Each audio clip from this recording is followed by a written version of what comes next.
So today it's not the ultrasound like yesterday. 9682 заседание Совета Безопасности объявляется открытым. Предварительная повестка дня данного заседания гласит: поддержание международного мира и безопасности. Повестка дня утверждается.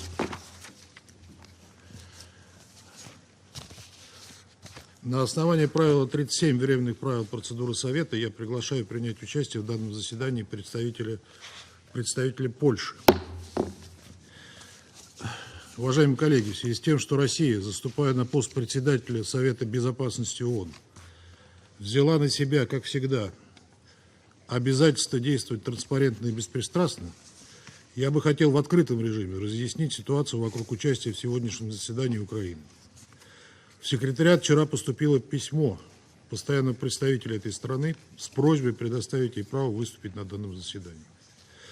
Мало того, что в отличие от всех остальных заявок, включая Польшу и Евросоюз, оно составлено с грубым нарушением сложившейся практики и не адресовано председателю Совета Безопасности, оно даже не содержит базовых протокольных формул, принятых в дипломатической практике. Единственное предложение в нем – просьба допустить Украину на заседание. Вот это письмо. Непонятно, кому оно адресовано. А вот письма Польши и Евросоюза,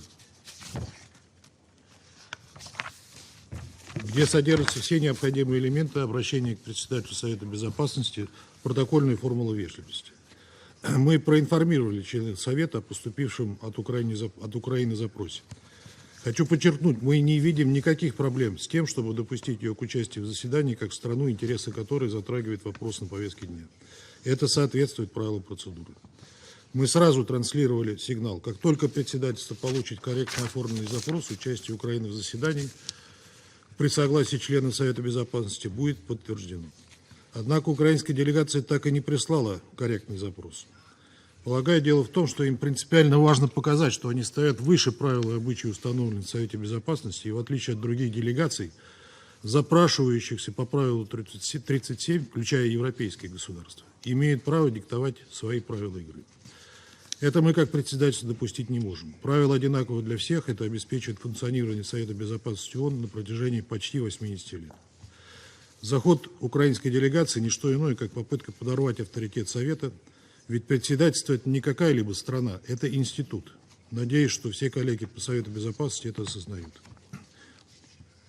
Мы, тем не менее, допускаем в отсутствие возражений других членов Совета Украины к участию в сегодняшнем заседании, но только с учетом того, что просьбу об этом выдвинул член Совета Безопасности Соединенные Штаты.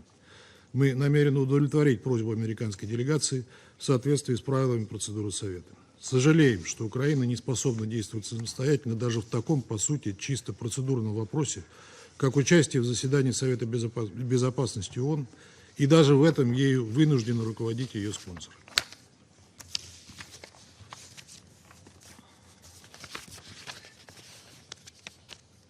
Я прошу секретариат пригласить Украину для участия в этом заседании.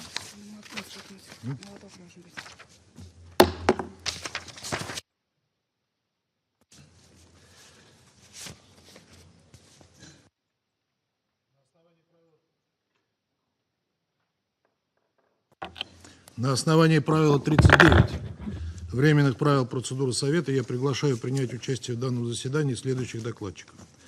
Исполняющие обязанности заместителя генерального секретаря по гуманитарным вопросам и обязанности координатора чрезвычайной помощи госпожу Джойс Сую и кардиохирурга, анестезиолога и активиста господина Владимира Жовнера. Решение принимается. На основании правила 39 временных правил процедуры Совета я также приглашаю принять участие в заседании главу делегации Европейского Союза при Организации Объединенных Наций, его превосходительство господина Ставроса Ламбринидиса. Решение принимается. Совет Безопасности приступает к рассмотрению пункта 2 повестки дня. Сейчас я предоставляю слово госпоже Джойс Суи.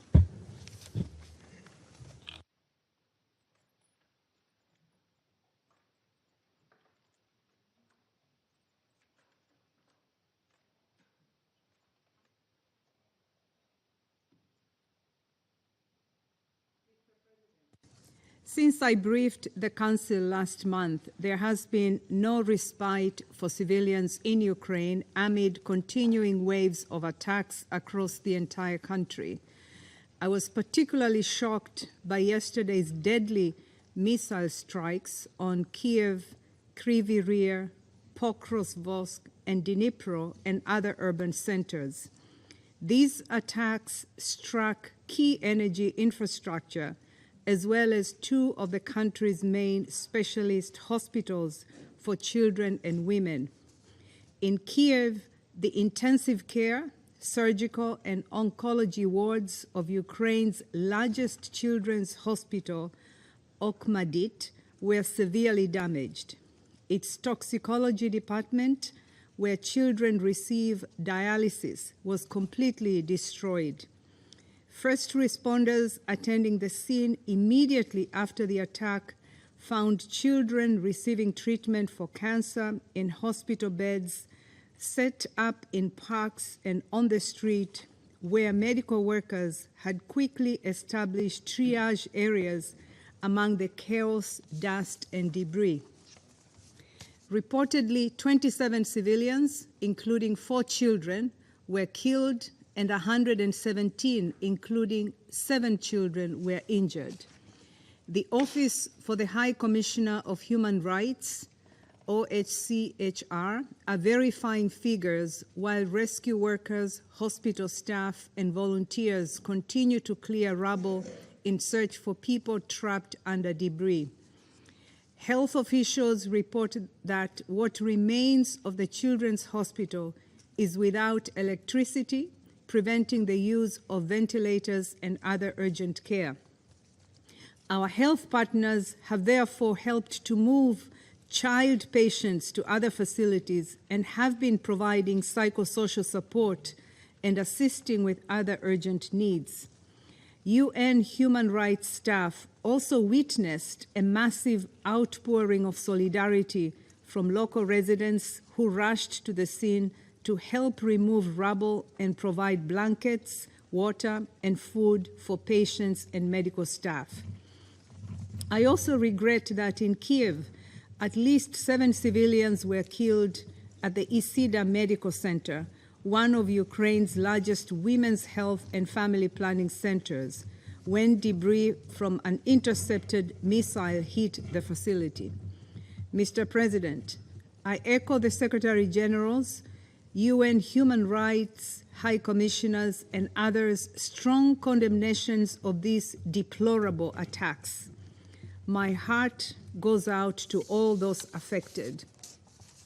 Let me remind this Council that hospitals have special protection under international humanitarian law. Intentionally directing attacks against a protected hospital is a war crime, and perpetrators must be held to account.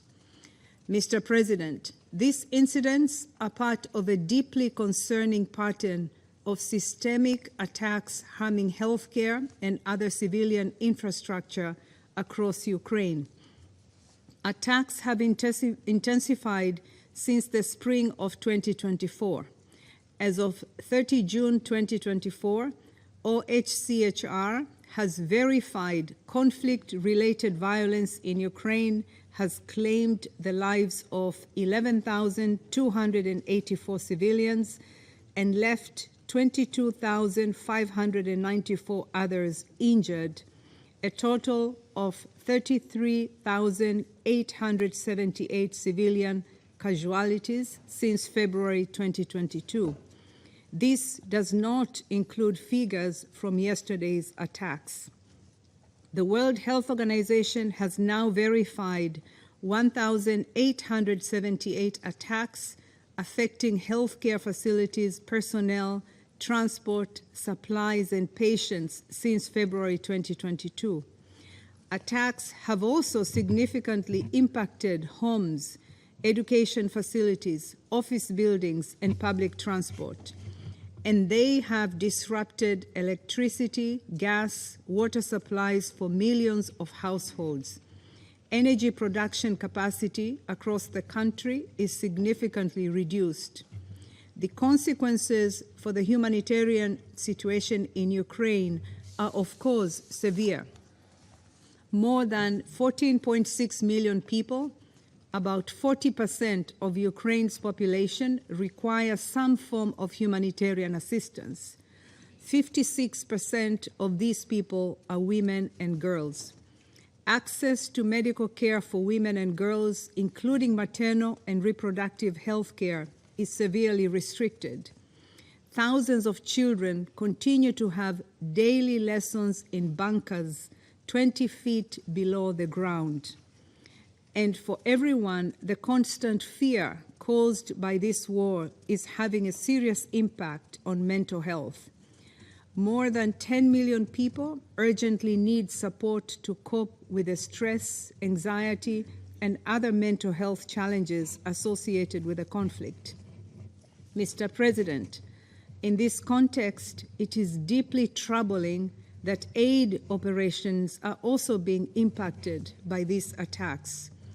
Just last week, a strike destroyed an apartment block immediately in front of the United Nations office in Dnipro city, Ukraine's fourth largest city, home to thousands of people fleeing hostilities and a base for a significant number of aid organizations. The attack killed and injured civilians, including aid workers, and destroyed homes. A second attack in Dnipro on the same day also damaged hospitals, schools, and a collective site hosting more than 120 displaced people.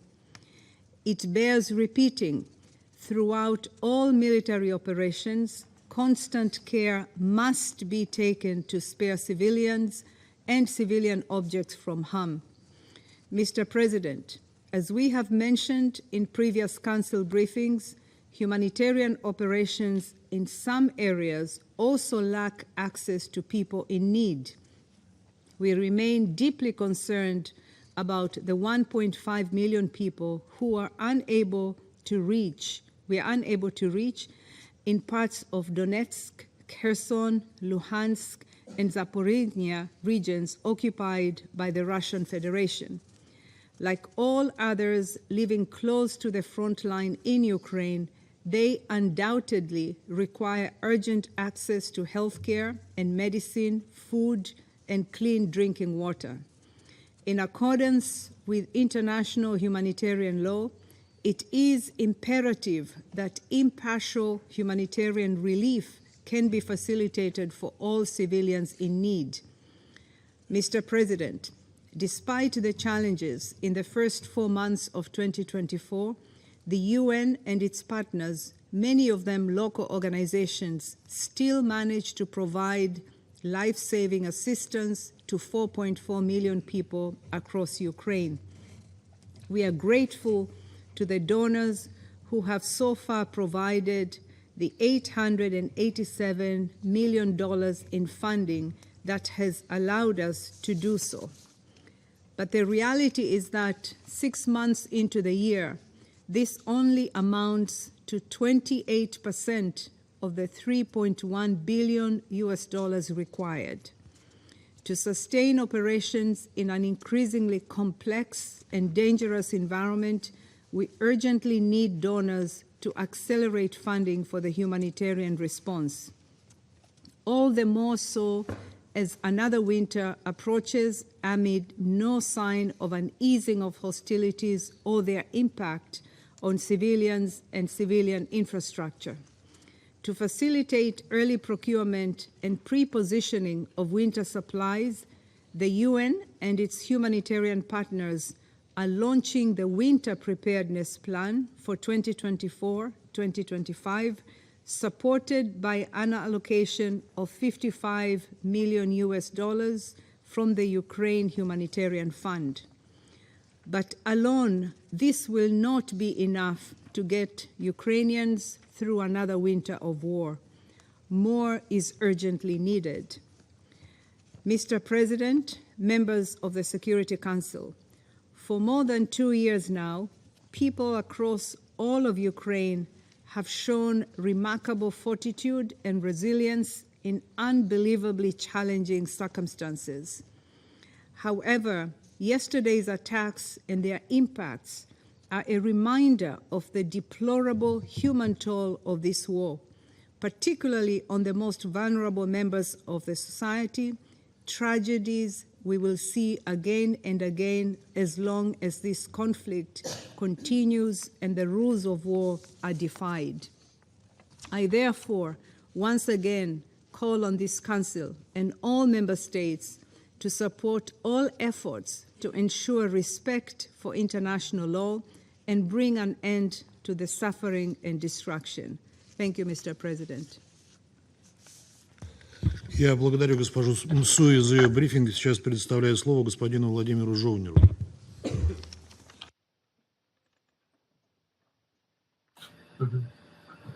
Dear members of Security Council, thank you for opportunity to speak today. I am Vladimir Zhovner, a doctor and director of Okhmatdyt since January 2021. Okhmatdyt means mother and child care, and it is largest Ukrainian medical center. The hospital treats children with cancer, with blood disease from all of our country. Each year, around 80,000 children receive treatment, around 20,000 receive emergency care, and we perform about 13,000 surgeries. The hospital also offers treatment patients from other countries. Yesterday, at 9:52 a.m., an air raid siren sounded. The hospital staff began evacuate patients to the bomb shelters. This is challenging with children in intensive care. For our past 2.5 years, the Russian war against Ukraine, our staff have done everything that possible during each attack to save lives and minimize deaths. At that time yesterday, more than 600 patients and around same number of hospital workers were in hospital. Children were on drips, on dialysis, on intensive care. On top of that, at time attack, 3 heart surgeries were in progress. In operation room, pausing them would be dangerous for life. At 10:42 a.m., we felt a powerful explosion. The ground shook and the wall trembled. Both children and adults screamed and cried from fear, and the wounded from pain. It was a real hell. We went into a yard and we saw that a Russian missile had struck the intensive care and therapy department for chronic intoxication. The part of building was completely destroyed. The floor collapsed, and we could hear people crying out from help from beneath the rubble. As a result of attack, over the 300 people were injured, including 8 children. 2 adults died. One from them was our young doctor. The primary goal of evacuate patients who rely the life support system. We evacuate more than 600 patients, more than 100 transferred to other hospital. Evacuation continue. Our medical staff have also been taken to the hospital to provide medical care to these children. Hospital toxicology building and traumatology department have been completely destroyed. A part of country's only oncology laboratory was destroyed. In total, 24 departments are damaged, including 10 surgical departments, 5 oncology departments, 3 intensive care units, 2 operation blocks, 2 somatic departments, the radiology department, prenatal care department, and the radiation therapy department. We had suspend medical service, the Department of Toxicology and Emergency Care. Operations and trauma unit are halted. We continue evacuating and full damage caused by direct Russian attack on the children's hospital. The strike will have long-lasting effect. Patients will face shortage of medical care, and our specialization service with high-tech equipment won't be restored soon. We will have serious long-term impact on Ukrainian children needing medical care.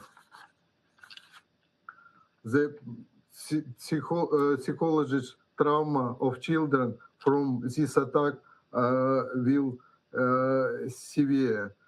It will last a long time, a cold effect for them for all their whole life. To conclude, striking of children's hospital, where children and treated for cancer and other heavy disease is not just a war criminal. It's far beyond the limit of humanity. Our doctors and our employees have been saving children's life to the last, even under missiles and fire. We will not surrender. Thank you, all of you, for your attention. Я благодарю господина Владимира Жовнера за его сообщение. Сейчас предоставляю слово членам Совета, желающим выступить с заявлениями. И я предоставляю слово Франции. Monsieur le Président, je remercie Madame Souya et Monsieur Zhovnir pour leurs interventions. Le lundi 8 juillet, la Russie a procédé à des frappes massives contre de nombreuses cibles civiles en Ukraine. Ces missiles ont touché l'hôpital pour enfants Okhmatdyt, où les enfants sont traités pour des pathologies lourdes, y compris des cancers. Une autre frappe, quelques heures après, a touché un centre médical à Kiev. Selon un bilan encore provisoire, ces attaques ont tué au moins 37 personnes. Une fois de plus, la Russie a délibérément ciblé des quartiers résidentiels et des infrastructures de santé. La France condamne ces violations flagrantes du droit international qui s'ajoutent à la longue liste des crimes de guerre dont la Russie devra rendre compte. Comme elle le fait depuis près de 2 ans, avec des frappes massives contre les infrastructures énergétiques du pays, elle cible des objectifs civils et cherche à saper la résilience du peuple ukrainien. La France réaffirme son soutien aux travaux menés par les Nations Unies et d'autres organisations pour documenter ces violations et assurer une reddition des comptes. Ces actes s'ajoutent au transfert forcé d'enfants ukrainiens. Toutes ces violences graves commises contre les enfants ont justifié, cette année encore, l'inscription de la Russie sur la liste d'infamie du rapport annuel sur les enfants dans les conflits armés. Ces faits viennent confirmer une nouvelle fois que notre soutien à l'Ukraine doit se poursuivre et s'amplifier. Comme l'a rappelé le Conseil européen du 27 juin dernier, la Russie ne peut ni ne doit gagner cette guerre. La France continuera donc à fournir à l'Ukraine le soutien nécessaire à sa légitime défense aussi longtemps qu'il le faudra. Elle poursuivra son aide humanitaire à l'Ukraine. Elle a mobilisé 300 millions d'euros en 2022 et 2023. En 2024, la France fournira plus de 100 millions d'euros dans les secteurs de la santé, de l'éducation, du déminage, de l'énergie et de l'eau. Nous appelons à nouveau la Russie à retirer ses troupes du territoire ukrainien, comme l'a demandé la Cour internationale de justice dès le 16 mars 2022. Nous resterons mobilisés pour faire respecter les principes de la Charte des Nations Unies et condamnerons sans relâche leurs violations. Je vous remercie. Я благодарю Францию за их заявление и сейчас предоставляю слово Эквадору. Gracias, señor presidente. Quiero agradecer a la señora Joyce Msuya, secretaria general adjunta en funciones, por su exposición informativa. Escuché con atención al señor Shavnir. Reconozco la presencia en esta Cámara de los representantes de Ucrania, Polonia y de la Unión Europea. El Ecuador observa con profunda preocupación la reciente intensificación de las hostilidades en Ucrania, que ha causado numerosas muertes y heridos, afectando además edificios residenciales y comerciales en varias ciudades. Es particularmente intolerable la destrucción del hospital infantil Okhmatdyt en Kiev, que tal como hemos escuchado, ha dejado un saldo de víctimas civiles inocentes, incluidos niños y mujeres. Las unidades sanitarias, como hospitales y otras infraestructuras creadas con fines de atención médicas, deben ser respetadas y protegidas en todas las circunstancias y por todas las partes en conflicto. Esperamos que este hecho sea debidamente investigado para que no quede en la impunidad. Las impactantes imágenes que detallan el sufrimiento causado por estos ataques, así como aquellas de hace pocas semanas que muestran el pánico de los civiles que disfrutaban pacíficamente en una playa en Crimea ocupada, evidencian la tragedia humana que se desarrolla ante nuestros ojos a causa de este conflicto. El Ecuador reitera su llamado a todas las partes a respetar el derecho internacional humanitario, observando especialmente los principios de distinción, proporcionalidad y precaución, pues es imperativo proteger la vida de los civiles y resguardar las infraestructuras civiles.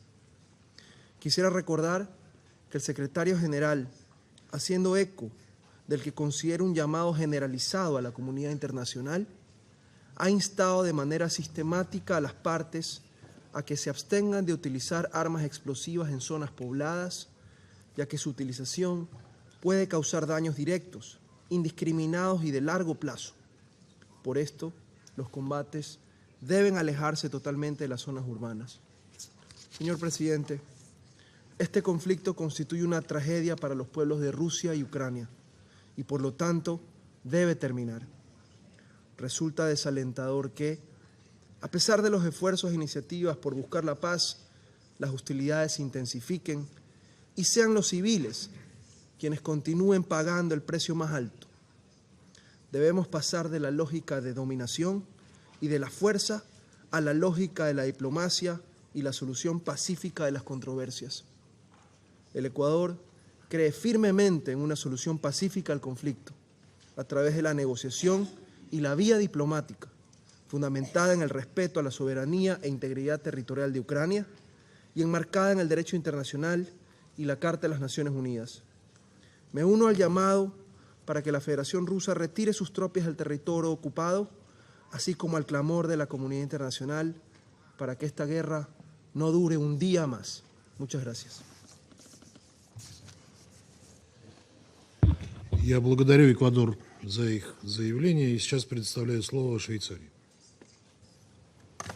Merci, Monsieur le Président, et je voudrais aussi remercier la secrétaire générale adjointe aux affaires humanitaires ad interim, Joyce Misuya, ainsi que le docteur Zovnir pour leurs interventions. Et je salue également la participation des collègues de l'Ukraine, de l'Union européenne et de la Pologne. Monsieur le Président, nous sommes choqués qu'un hôpital pour enfants, où beaucoup souffrent de maladies graves et se trouvent dans des conditions de vulnérabilité extrême, a été touché par une frappe de la Russie. Et nous l'avons entendu, des tirs de missiles à travers l'Ukraine ont fait des morts et des blessés en frappant des infrastructures civiles à Kiev, Dnipro, Kryvyi, Pokrovsk, Sloviansk et Kramatorsk.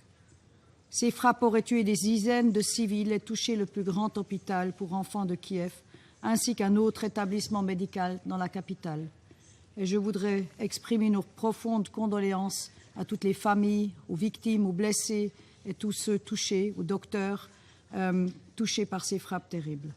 Encore une fois, des enfants sont devenus les victimes de l'agression militaire russe qui continue depuis 2 ans et 5 mois. Nous condamnons fermement ces attaques. La population civile et les infrastructures civiles ne doivent pas être prises pour cible. Le droit international, en particulier les droits humains et le droit international humanitaire, doit être strictement respecté en toutes circonstances. Et nous appelons la Russie à s'y conformer et à protéger la population et les infrastructures civiles. En vertu du droit international humanitaire, les hôpitaux bénéficient d'une protection spécifique. L'horreur à laquelle les enfants et leurs familles doivent faire face depuis le début de la guerre en Ukraine ne semble pas près de diminuer. En 2023, les Nations Unies ont attribué aux forces armées russes et aux groupes armés affiliés 249 attaques contre des écoles et des hôpitaux, y compris à l'encontre de personnes protégées. Au cours des 2 dernières années, près de 2000 enfants auraient été tués ou blessés.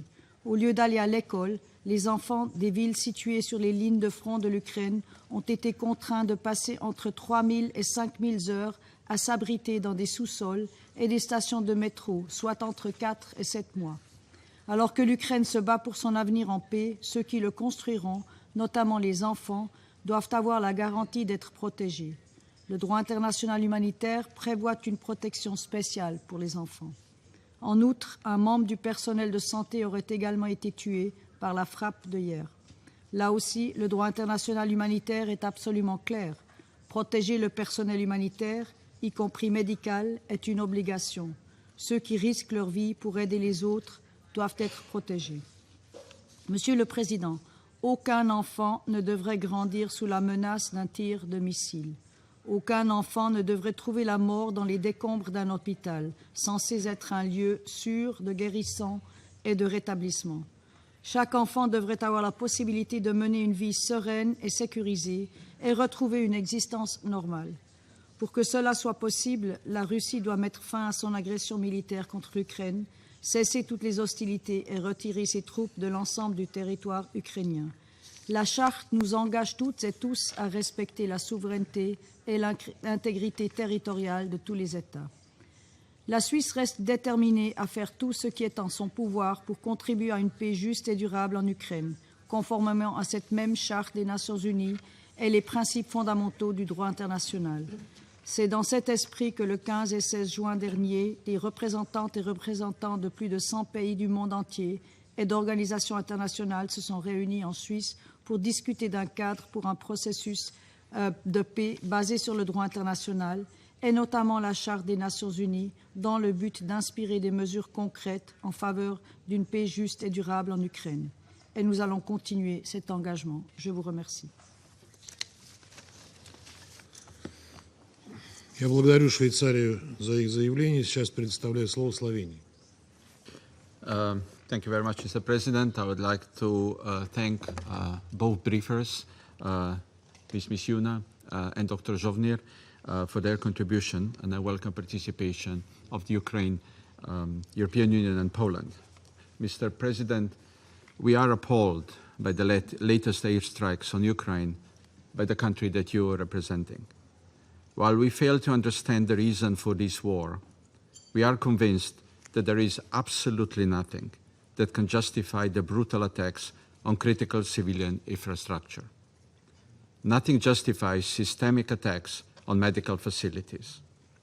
Yesterday, another low in this war of aggression was reached, with a direct missile strike at the Okhmatdyt hospital, one of Europe's largest children's hospitals. As if this were not enough, the follow-up strike wrecked a maternity hospital in the vicinity. We are again seeing the full spectrum of horror this war has brought, this time around with children and their parents at its center. It is indeed beyond the limits of humanity, as Dr. Zhovnir just described his feelings. In response to Russia's claims that the responsibility for this devastation should be put on air defense systems, we would like to clarify. Independent sources are disproving these claims. We deplore Russian missile strikes, and we reject the lack of responsibility that Russia is showing in relation to them. Mr. President, the Council should not lose sight of the full picture of the destruction this war has brought. Yesterday's horrid missile attack is just the tip of the iceberg. WHO has verified that from April to May this year, more than 1/3 of attacks against healthcare facilities happened in Ukraine. In parallel, the healthcare needs have been increasing.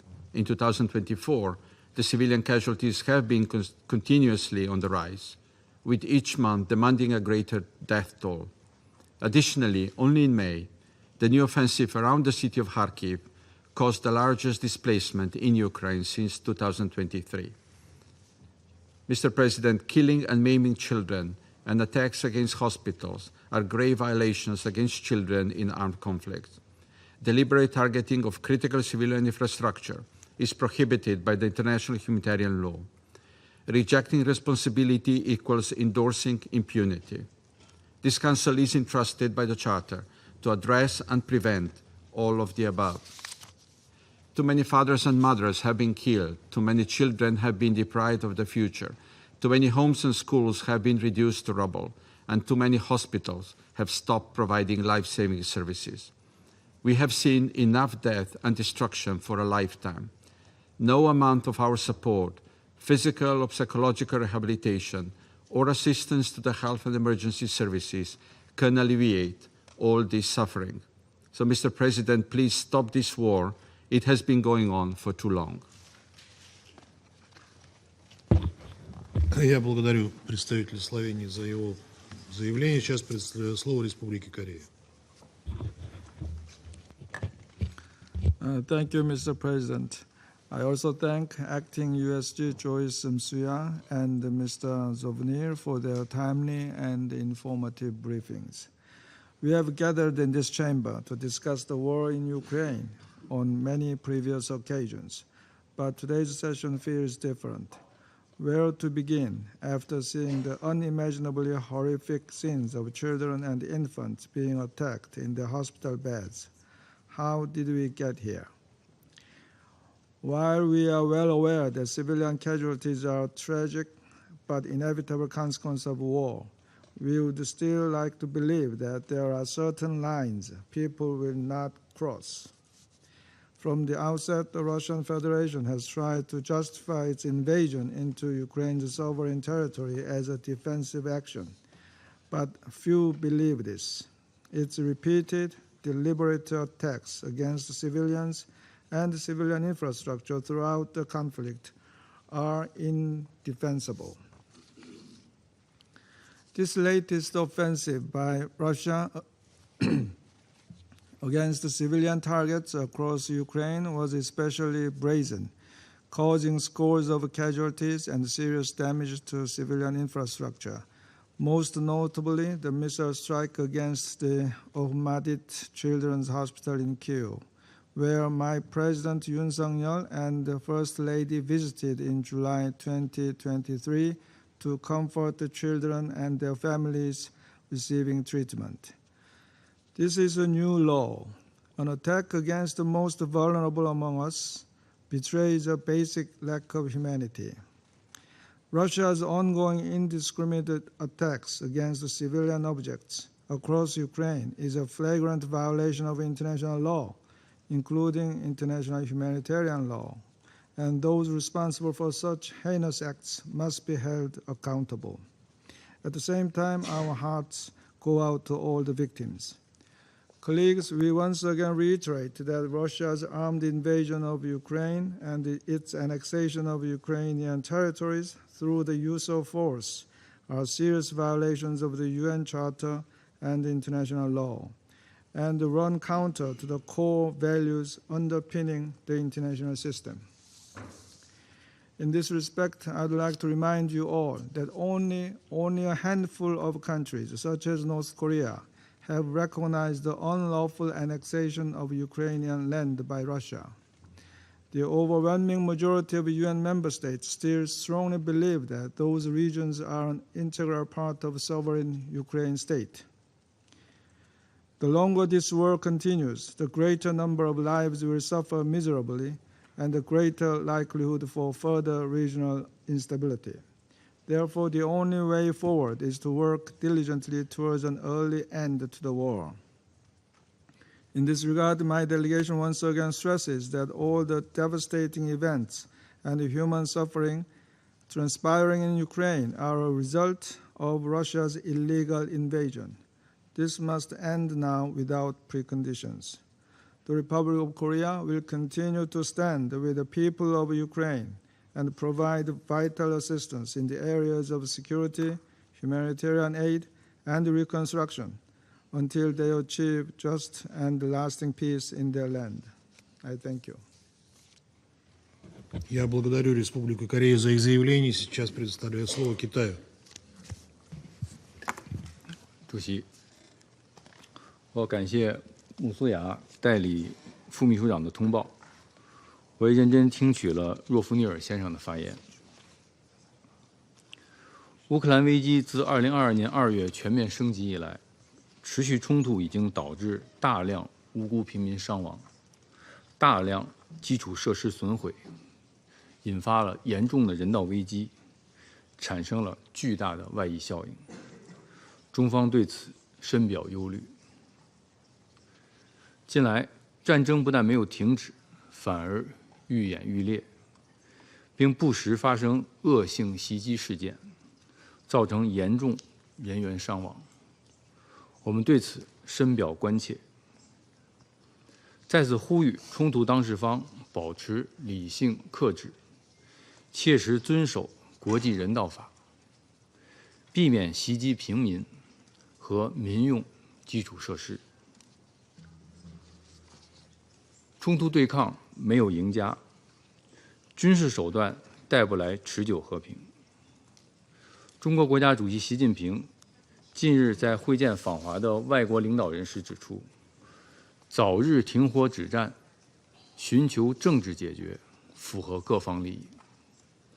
当前的重点是遵守战场不外溢、战事不升级、各方不拱火3原则，尽快推动局势降温。国际社会要为双方恢复直接对话谈判创造条件，提供助力。只有所有大国都发挥正能量，而不是负能量，这场冲突才能尽早出现停火的曙光。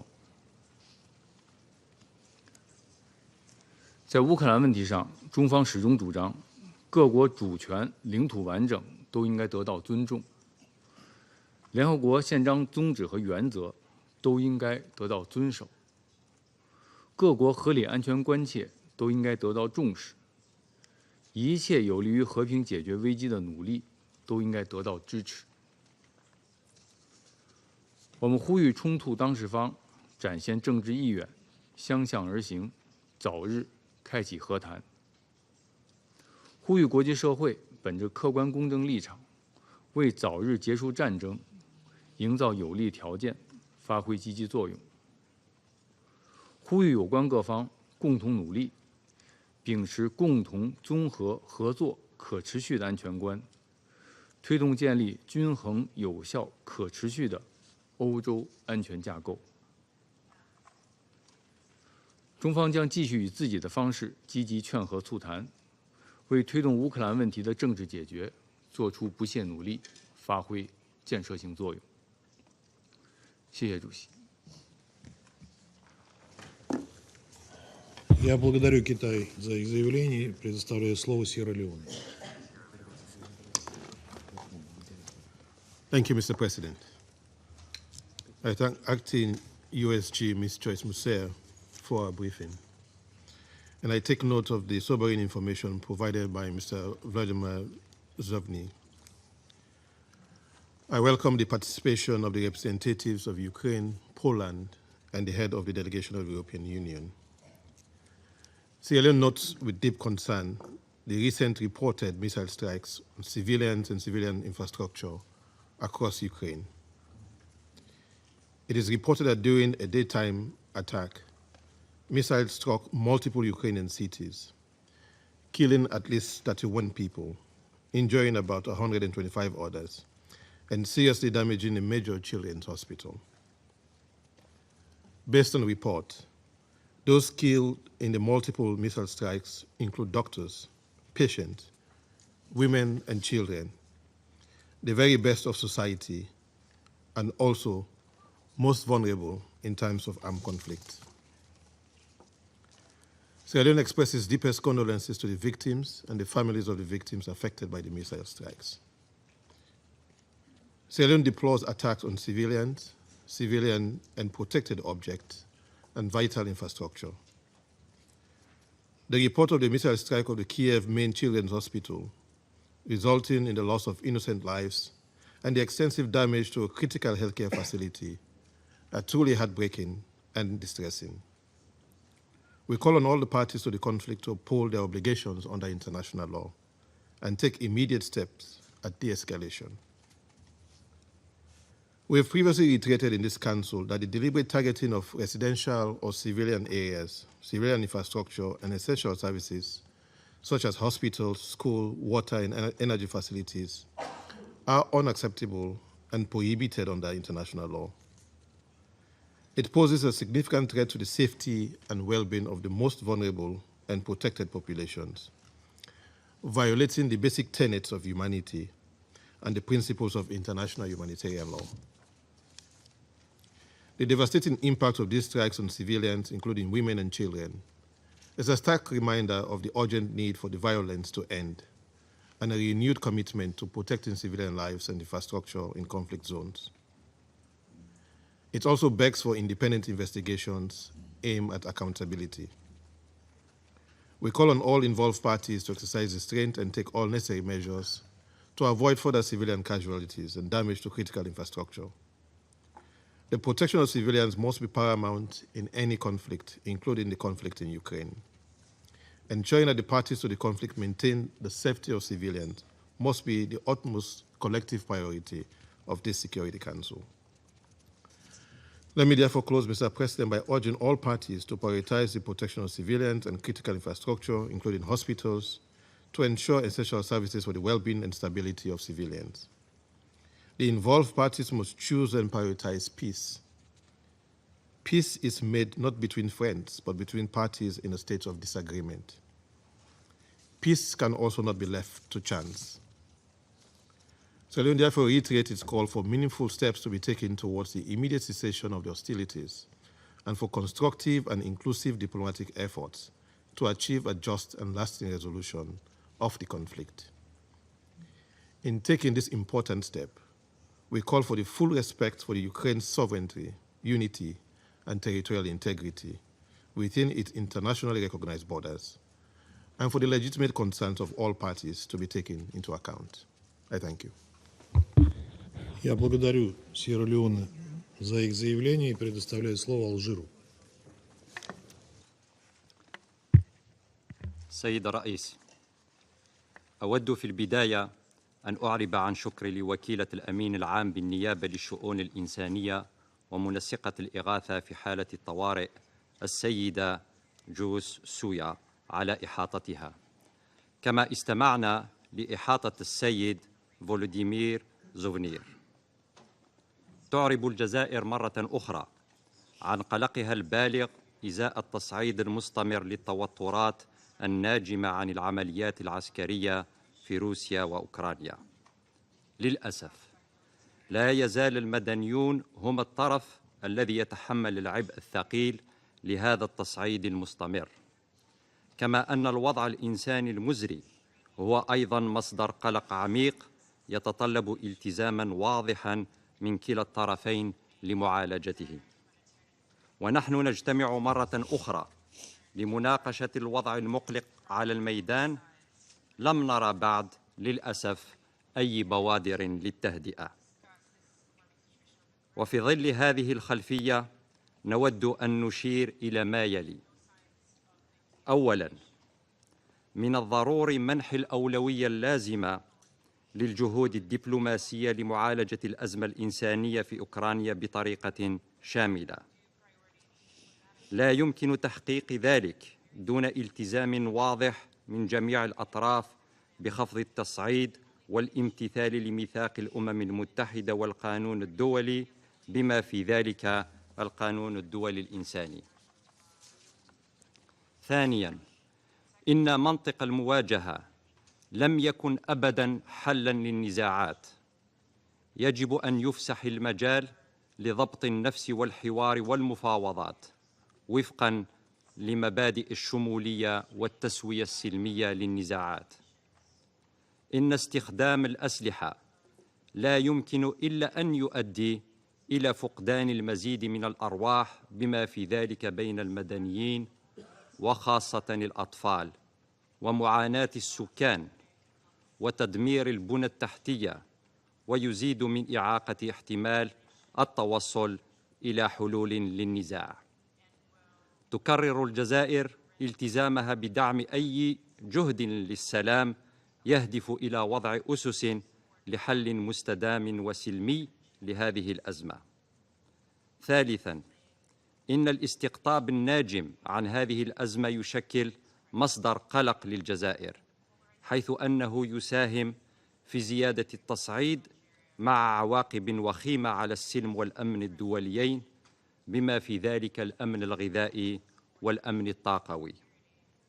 لا تزال الجزائر تؤمن أن المساعي المتعددة الأطراف مع تكثيف الجهود الدبلوماسية الدولية تمثل السبيل الأنجع للتوصل إلى نتائج ملموسة حيال هذه الأزمة. هكذا جهود ستسمح بالحفاظ على الأطر الدبلوماسية والتوصل إلى تسوية سلمية طبقاً لمقاصد ومبادئ ميثاق الأمم المتحدة والانشغالات الأمنية المشروعة لجميع الأطراف. وشكراً. Я благодарю Алжир за их заявление и предоставляю слово Мальте. President, I would like to thank Acting USG Masuya and Mr. Jovenir for their briefings. As has been the case for previous sessions, large-scale Russian aerial attacks continue across Ukraine, with a sustained targeting of essential infrastructures causing more death, destruction, and trauma. Yesterday, the Russian Federation launched another wave of deathly strikes across several regions in Ukraine. At least 40 long-range missiles were fired at targets across the country, killing dozens and wounding over 150. The Okhmatdyt Children's Hospital, Ukraine's largest children's hospital, and the main treatment center for the children in the country for children with cancer, was also hit during these attacks. 12 departments were damaged, and the section of Ukraine's only oncology and hematology laboratories were completely destroyed.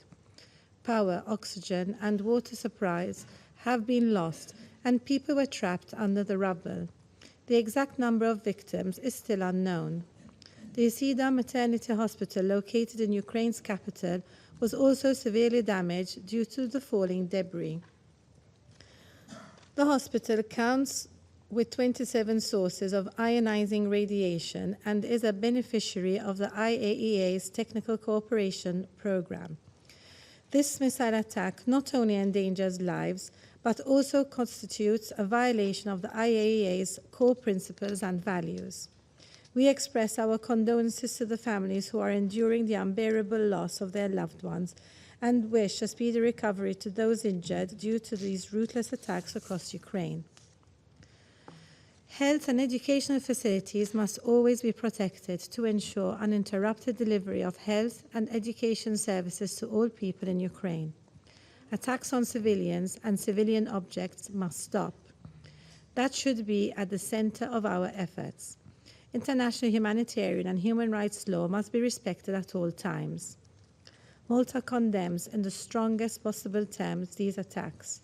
We reiterate our call to immediately cease all attacks against hospitals, residential buildings, and critical infrastructure in Ukraine, and for all parties to adhere to their obligations under international law, including international humanitarian law.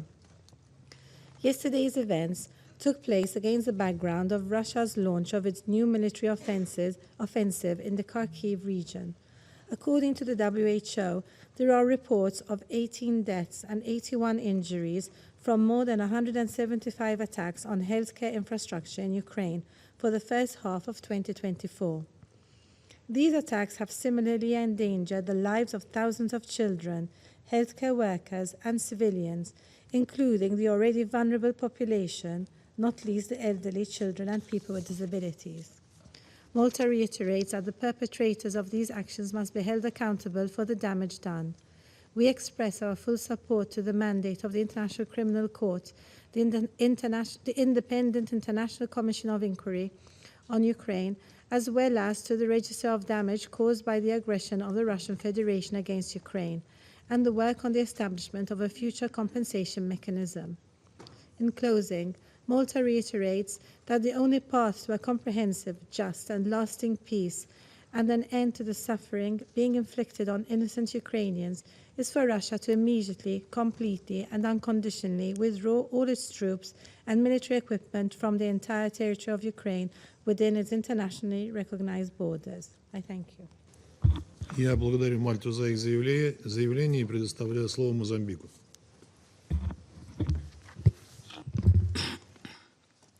Mr. President, we extend our gratitude to Acting Under-Secretary General for Humanitarian Affairs and Acting Emergency Relief Coordinator, Joyce Msuya, for our information. We took note to the briefing by Mr. Volodymyr. We recognize the presence of the representatives of Ukraine, Poland, and the delegations of the European Union in this meeting. Mr. President, in light of the report attacks resulting in civilian casualties, injuries, and destructions of critical civilian sites and infrastructures in Ukraine, my delegation wishes to emphasize the following points.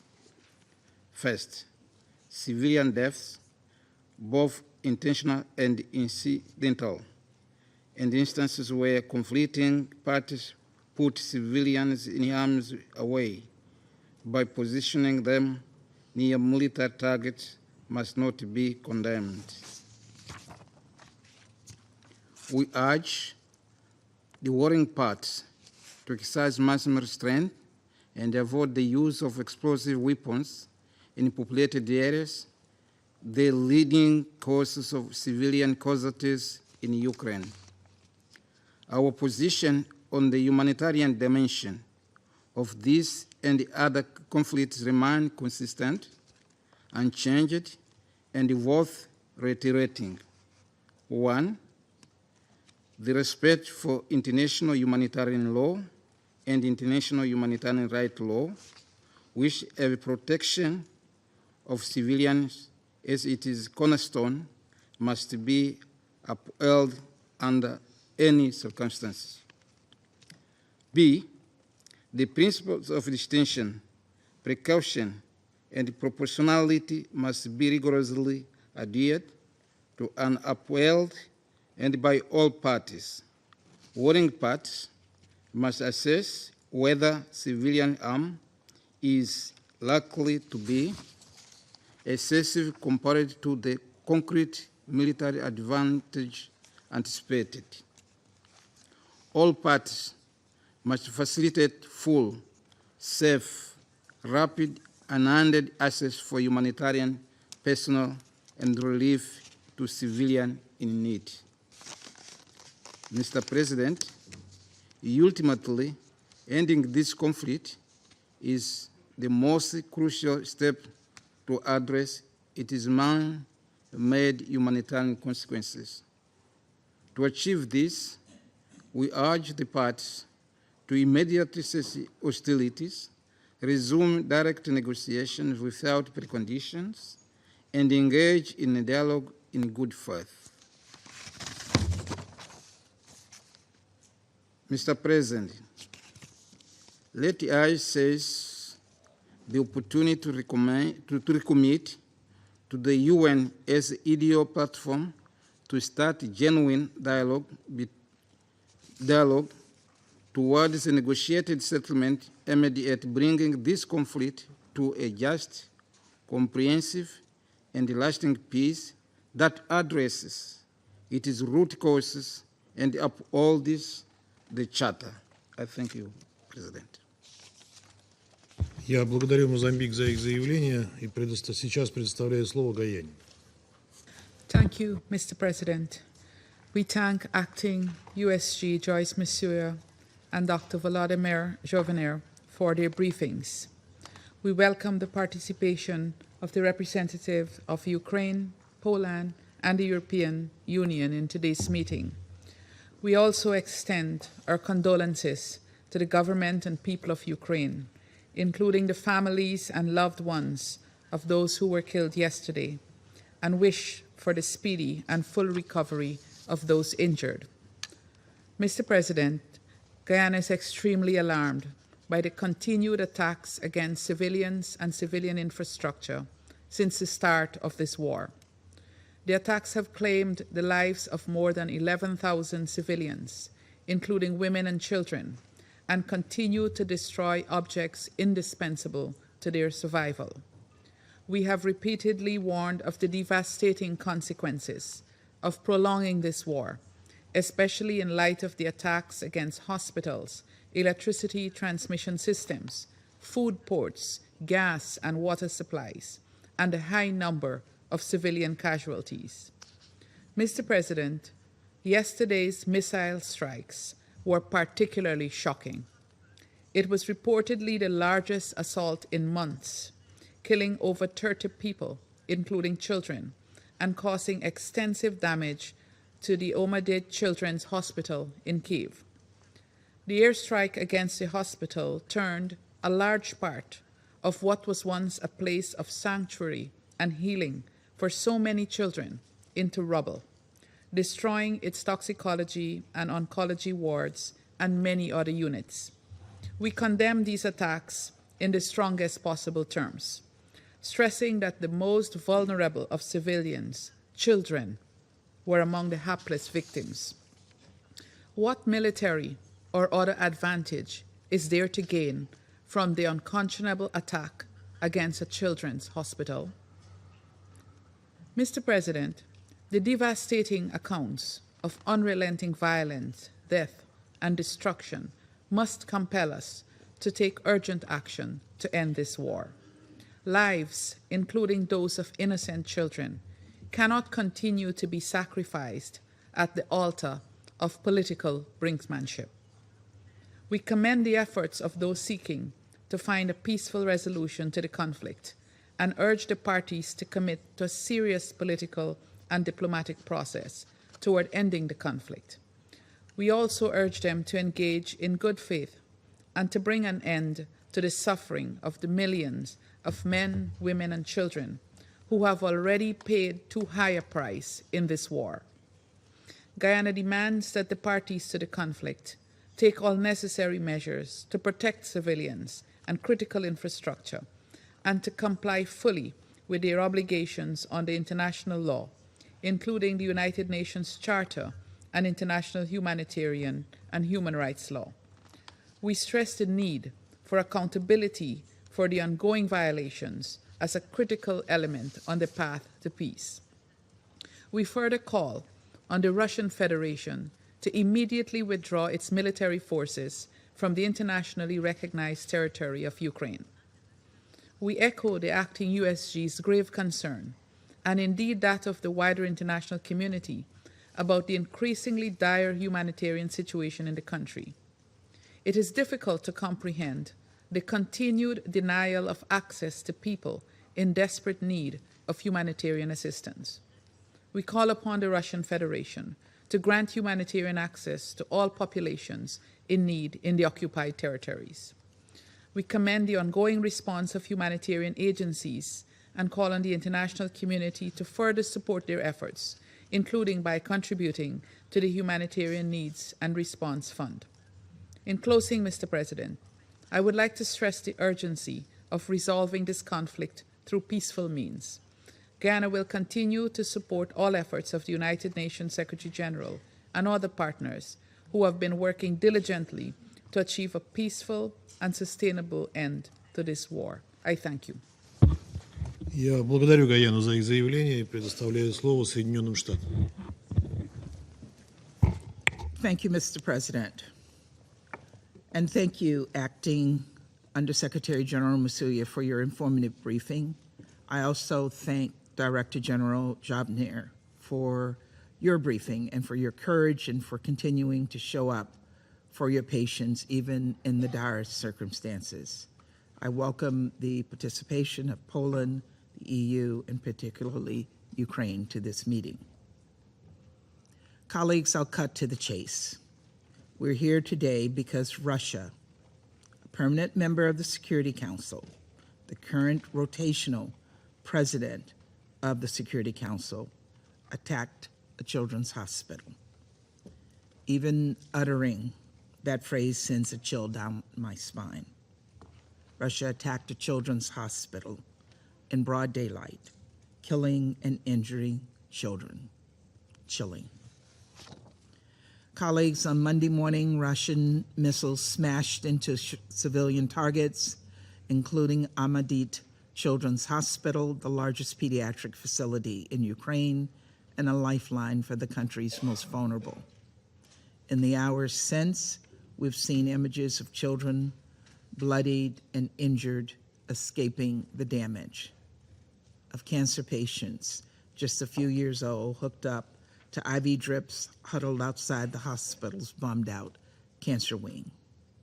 We've heard the courageous stories of doctors and nurses scrambling to evacuate sick children, many of whom are intubated and on ventilators to safety, of members of the community heroically sifting through the rubble in hopes of finding survivors, of not adding another number to the rising death toll. Director General Jobner has just enhanced our understanding of the impact of this on the 600 patients plus staff in the hospital, including those who were in surgery. Our hearts are with all of those who've lost loved ones, who wonder how their children can get the medicine and the care that they need, who wake up this morning worried about their home, their business, their family will be the next one destroyed by a Russian strike. Because let's be clear, this brutal attack is hardly a standalone incident. In March 2022, Russian airstrikes damaged a maternity and children's hospital in Mariupol. In December 2023, a Russian missile plunged into a medical facility in Dnipro. And I could go on, but the fact is that across the country, hundreds of children have been killed, thousands have been wounded, and millions have been displaced from their homes as Russia continues its campaign of terror in Ukraine. And then there are those children Russia has deported or forcibly transferred, robbing Ukrainian youth of not only their futures, but their very identities. Colleagues, when Putin announced his so-called peace plan last month, I called it what it was, an outrageous attempt to force Ukraine to accept an unjust peace while facing the barrel of a gun. As if there was any doubt that this was the case, yesterday's attack makes abundantly clear Putin is not interested in peace. He's committed to wreaking death and destruction in pursuit of his war of aggression. And of course, Putin hasn't just attacked hospitals. Russia has upped its coordinated attacks on Ukraine's energy infrastructure, taking out over half of the country's power generation. Power plants in Kharkiv are operating at severely reduced capacity due to nearly daily attacks. Tens of thousands have had to evacuate. This is a deliberate and cruel effort to leave millions of Ukrainians without heat this winter. I've said it before, and I'll say it again. Russia started this war, and Russia can end it at any time. As my colleague from France stated, Russia cannot win this war. It could choose to withdraw its forces from Ukraine and end the assault on hospitals and power plants. It could halt its campaign of torture and deportation, its pattern of violating international law. It could heed the will of over 140 countries who have repeatedly called for this madness to stop. Until that day, and until the victims of these atrocities have gotten the accountability and justice they deserve, the United States will stand with Ukraine. We will stand with Ukraine in its efforts to defend its borders, and we will stand with Ukraine here in this council. As laid out in last month's Ukraine Peace Summit in Switzerland, we will support Ukraine's right to self-defense and invest in the country's recovery, reconstruction, reform, and modernization.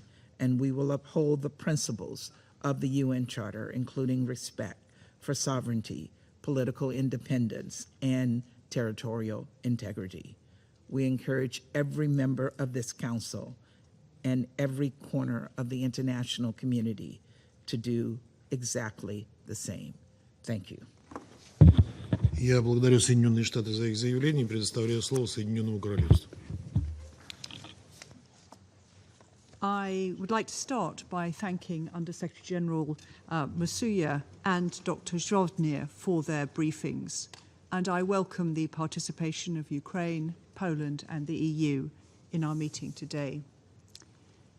I offer the UK government's deepest condolences to Dr. Zhovnir and the victims of Russia's latest appalling airstrikes across Ukraine, and to their families and their loved ones. Since the 23rd of February 2022, in repeated attacks on Ukraine, Russia has killed Ukrainian children.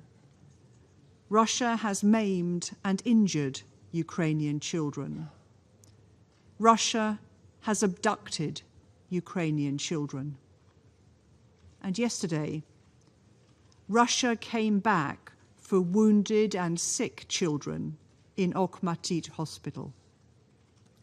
This is cowardly depravity, and this must stop. I visited Okhmatdyt hospital last December.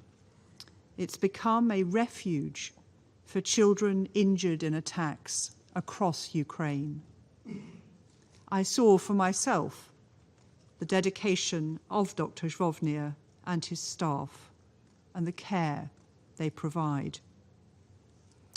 I met 2 young girls among many who were resolutely learning to walk again with prosthetics. One had been injured in Russia's attack on Kharkiv, the other in Russia's attack against Kramatorsk railway station. Colleagues, intentionally directing attacks against civilians and civilian objects constitutes war crimes.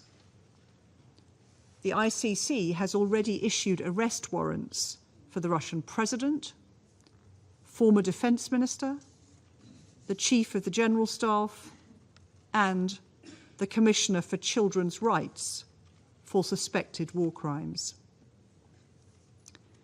Since the 23rd of February 2022, Russia has violated the UN Charter and repeatedly breached international humanitarian law. Its conduct is a disgrace to the Security Council and especially to the President's seat.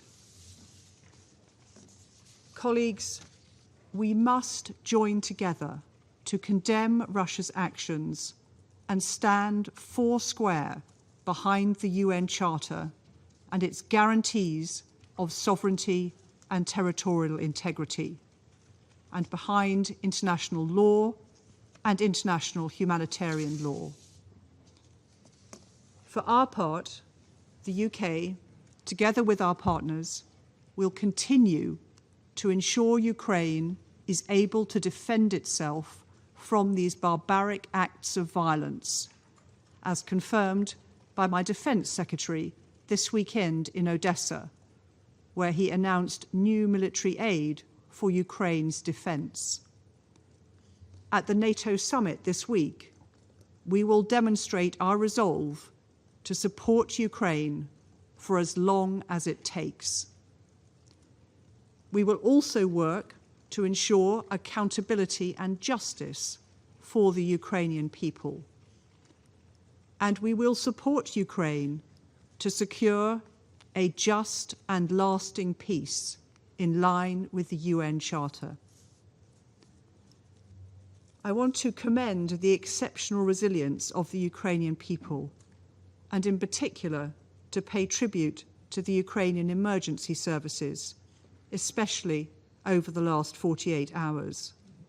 I also express my admiration for the doctors and other hospital workers at Okhmatdyt and for their patients. In conclusion, I call on Russia again to end its aggression against Ukraine and immediately, completely, and unconditionally withdraw all its forces from Ukraine's internationally recognized borders and stop killing Ukrainian children. Thank you. Я благодарю Соединенное Королевство за их заявление и предоставляю слово Японии. Thank you, Mr. President. I thank Ms. Musuya and Mr. Zovna for their detailed briefings. Today, we have come together once again to confront the grim reality caused by the escalating attacks by Russia across Ukraine. According to the reports, a barrage of Russian missiles across Ukraine caused serious damage and many casualties, including at a pediatric hospital in Kiev, where many young, innocent children are hospitalized. Japan condemns Russia's attacks against civilians and civilian infrastructure across Ukraine in the strongest terms. We express our deepest condolences to those who lost their loved ones and hope for the speedy recovery of the injured. In particular, we sincerely wish that the children who should be receiving treatment will get prompt and appropriate care. We are deeply frustrated that we must be once again updated on the numerous and increasing civilian casualties resulting from the clear violation of the UN Charter by a permanent member of the Security Council. Russia's unprovoked war of aggression against Ukraine has led to the death and injuries of countless innocents, continuing to worsen the humanitarian crisis on the ground. Since the beginning of Russia's aggression, so many children who should be the future of Ukraine and the future of the world have been mercilessly killed and maimed. According to the annual report on children and armed conflict in 2023 alone, the UN verified the killing of 80 children and maiming of over 330 children. It is also recorded that over 200 schools and 90 hospitals were attacked. It is unfathomable that these figures do not represent the whole scale of impact on children. We must never forget child abductions by Russia as well. They should be returned home and be united with their loved ones immediately. My delegation is absolutely enraged by Russia's continuous disregard for international law including international humanitarian law. Attacks targeted against civilians and civilian objects are clearly prohibited by IHL. The international community will not tolerate impunity for those responsible and perpetrators of violations of IHL, and all other heinous acts must be identified and held accountable. Once again, we reiterate our clear position to urge Russia to cease its aggression and immediately and unconditionally withdraw from the internationally recognized territory of Ukraine. Japan continues to stand with the people of Ukraine. I thank you. Я благодарю Японию за их заявление. Сейчас я сделаю заявление в качестве представителя Российской Федерации. Я бы хотел начать с выражения благодарности Франции и Эквадору за созыв этого заседания. Как очевидно из выступлений западных коллег, к слову, весьма лаконично, тема якобы российского удара по детской больнице, для обсуждения которой они нас сегодня собрали, явно для них неблагодарны. Да и наверняка они видели многочисленные разборы произошедшего по фото и видео, из которых четко следует, что это была ракета украинской ПВО. Отсюда и чудеса словесной эквилибристики, которые сегодня демонстрируют западные члены Совета Безопасности, любыми словами, любыми способами пытаясь выгородить киевский режим. Для нас же это заседание возможность рассказать правду о произошедшем.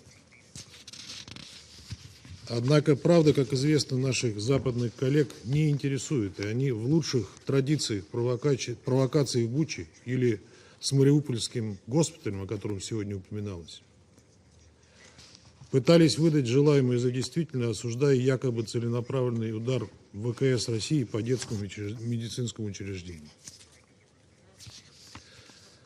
Лукавство подобной тактики видно невооруженным глазом, и это сразу же подметили сами украинцы. Благо видеозаписи попадания по больничному комплексу быстро появились в интернете и перечеркнули все потуги киевских и западных пропагандистов. Вот ссылки на наиболее популярные, наиболее полные публикации. Это QR-код, прошу обратить внимание. А вот что по горячим следам опубликовали украинские телеграм-каналы, остающиеся сейчас единственным источником нецензурируемой украинской властью информации для своих соотечественников. Цитирую. Банковая, офис президента, спустила всем темник публиковать и разгонять только детскую клинику Okhmatdyt, чтобы отвлечь внимание от других прилетов, а там очень интересные объекты, и люди могли задать вопрос властям, почему военные объекты прямо соседничают с жилыми домами и больницами. Б. Попытаться поднять боевой дух армии и народа на основе ненависти к противнику. Мол, бил он целенаправленных детей, хотя все знают, что это упала сбитая ракета. Это цитата. В. Отвлечь массы от ежедневного беспредела власти, коррупции, повышения тарифов, роста цен, роста разочарования масс и так далее. Г. Отвлечь внимание от постоянного отступления ВСУ. Д. Добавить очередную причину для оправдания беспредельной зе-мобилизации.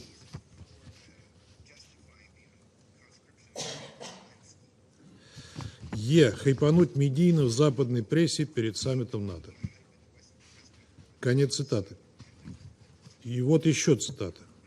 По удару в больницу Okhmatdyt все ясно. Эта ракета ПВО ВСУ НАСАМ сбилась с пути и влетела в здание возле детского корпуса.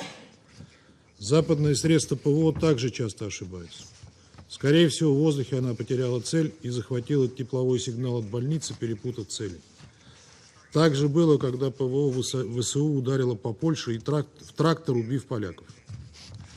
От ракеты X-101 было бы намного больше урона у здания, в которое оно попало. Мы постоянно пишем, что ракеты ПВО ВСУ часто сбиваются с пути. Таких трагедий было множество до этого. И Банковая, то есть офис президента, постоянно врала людям, что это русские бьют специально в жилые дома. Банковой необходимо постоянно подогревать ненависть в массах и обосновывать продолжение войны вот такими искусственными трагедиями.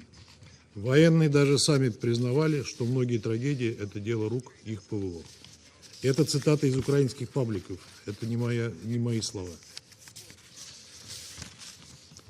Коллеги, теперь я надеюсь, вы понимаете, что сколько бы киевский режим и его западные спонсоры не пытались представить произошедшую трагедию результатом целенаправленного российского удара, даже в глазах простых украинцев эта версия не выдерживает никакой критики. В этих условиях крайне сожалеем, что в грязную пропагандистскую кампанию Киева и его сообщников оказался втянут Совет Безопасности.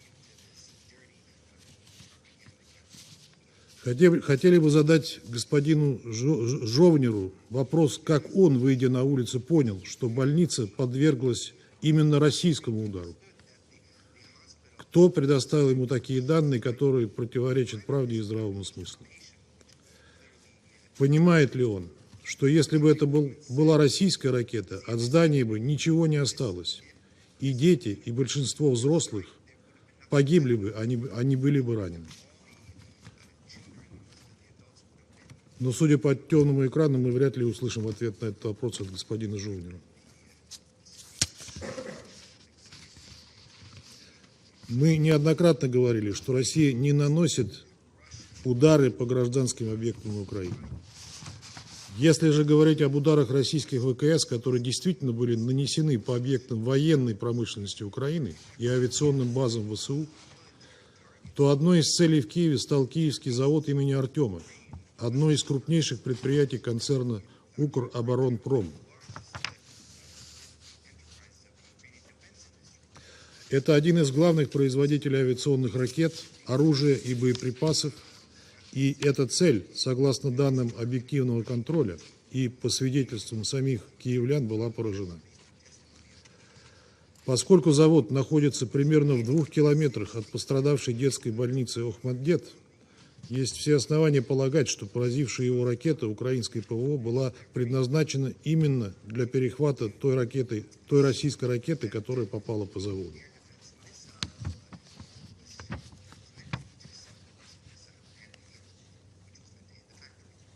Подобных трагедий можно было бы избежать, если бы киевский режим в нарушение норм МГП не размещал бы системы ПВО и тяжелые вооружения в жилых кварталах.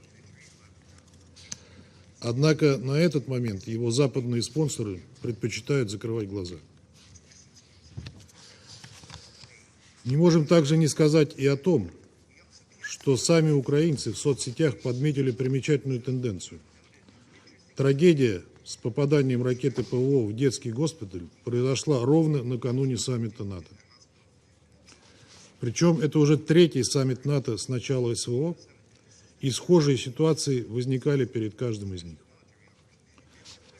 Так было 27 июня 2022 года, когда украинские СМИ сообщили о взрыве в торговом центре в городе Кременчуг Полтавской области, в то время, когда в нем якобы находились сотни человек.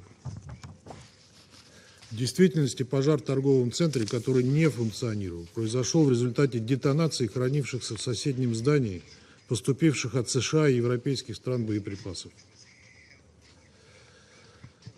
Так было и когда в ночь на 6 июля 2023 года российские ВКС нанесли удар по пунктам временной дислокации ВСУ и иностранных наемников во Львове. Примечательно, что мэр города Львова, Садовый, признал, что жилые дома были повреждены именно обломками ракет ПВО.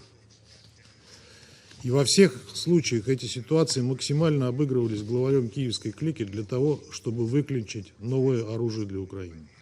Любопытная тенденция, не правда ли?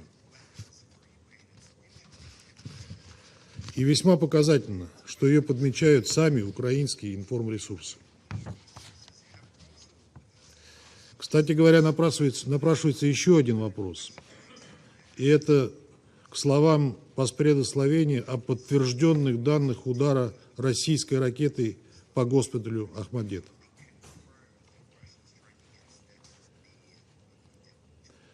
На размещенных украинскими пользователями интернета видеороликах видно, как по заводу имени Артема одна за другой, без каких-либо помех и повреждений, прилетают 5 ракет ВКС России. Точно так же видно, что без каких-либо повреждений и помех в район детской больницы прилетает одинокая ракета ПВО Украины.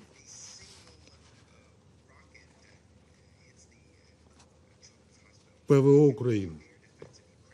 Ее невозможно ни с чем спутать по четко различаемому характерному оперению и другим характеристикам. Как так получается, что украинское ПВО пропускает все 5 ударов по заводу, но четко бьет по детской больнице? Быть может, представитель киевского режима нам ответит на этот вопрос.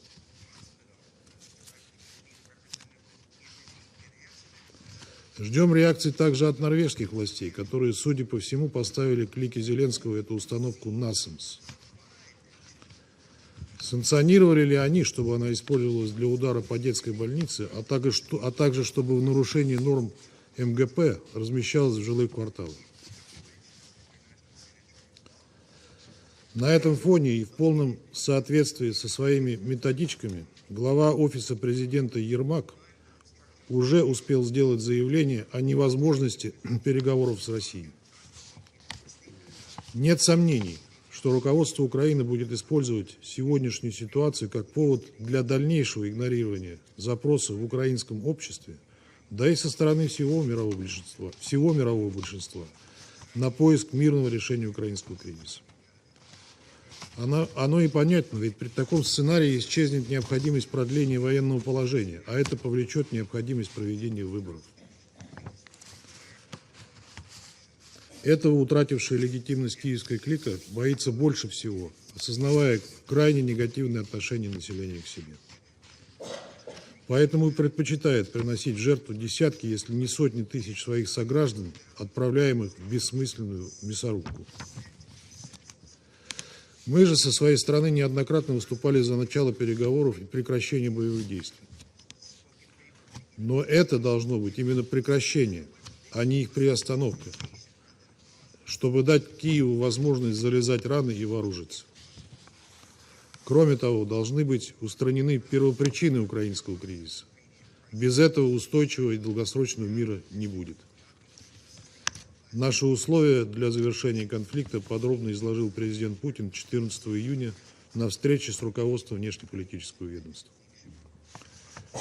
Ценим инициативы всех государств, которые нацелены на истинное прекращение огня и учет наших законных озабоченностей. Они направлены на продвижение пропагандистских пустышек типа псевдомирной конференции в Швейцарии.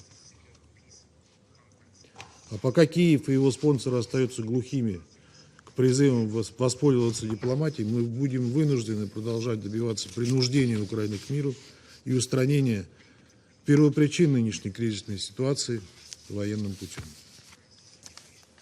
Я вновь приступаю к обязанностям председателя Совета и сейчас предоставляю слово Украине.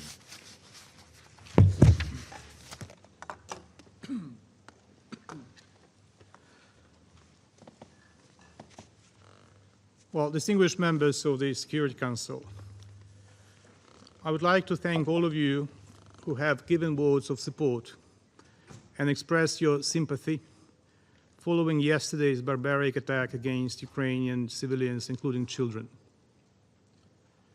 I would also like to thank Acting Under-Secretary General Msuya and Mr. Zhovnir for their comprehensive briefings, revealing the dreadful outcomes of the Russian missile strike. I'm sorry to recognize the representative of the terrorist Putin's regime in the chair's seat. It has become a tradition for Russia to mark its presidency in the Council with heinous war crimes and genocidal endeavors. This time is no exception, and the chair's seat is already soaked with blood.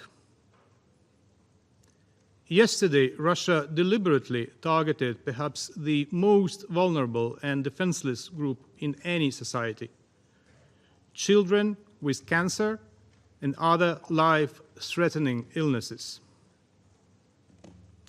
Even in times of peace, these children face enormous challenges and require specific support and care. It has always been recognized as one of the most touching manifestations of humanity and empathy to donate and help such children, to ensure they get medical treatment, and to create joyful moments to alleviate their sufferings. The Okhmatdyt Children's Hospital in Kiev, the largest medical center treating young patients with cancer and other life-threatening illnesses, has served this goal and helped thousands of children from across Ukraine and abroad. The director of the Okhmatdyt has just briefed the Council on the unique position of this hospital in the system of medical treatment of children. Yesterday, Russia again showed its repugnant version of empathy toward children by attacking the Okhmatdyt with the Kh-101 cruise missile.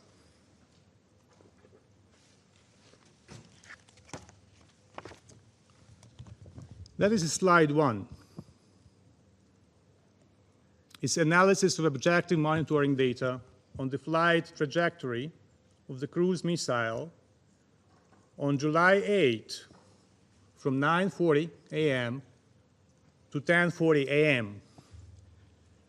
The photo shows the trajectory of the missile from the moment it entered the airspace of Ukraine and the moment it struck the hospital building.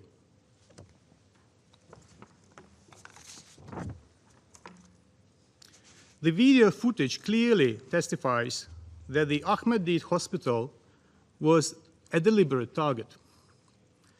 The footage captured the moment the Kh-101 missile dived towards the hospital building.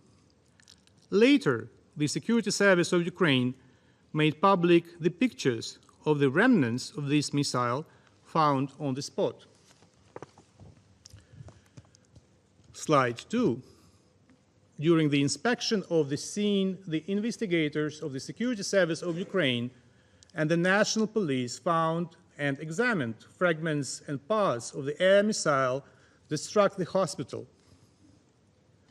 According to the preliminary assessment of military specialists, the specified objects belong to the parts and components of the Kh-101 strategic air-to-ground cruise missile, which is in service with the Russian army and is used by Russian long-range aviation units. The photo on the right below shows the identified fragment of the casing of the Kh-101 cruise missile with part of the serial number displayed .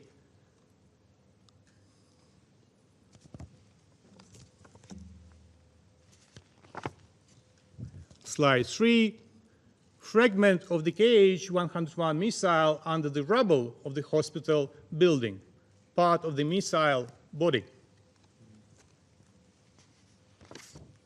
Slide 4, characteristic elements of the Kh-101 missile have been identified and examined. The photo on the left shows a fragment of the wing opening mechanism of the Kh-101 cruise missile. The photo on the right shows a fragment of the Kh-101 cruise missile engine.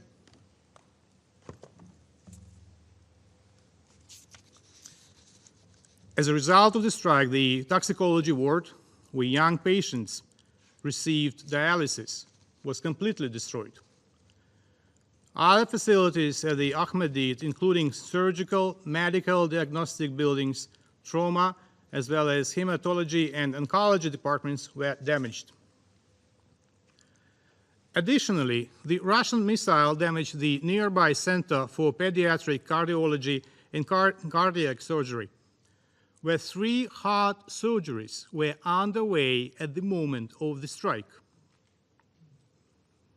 We have just heard the professional assessments of the long-term consequences for the treatment of hundreds of seriously ill children.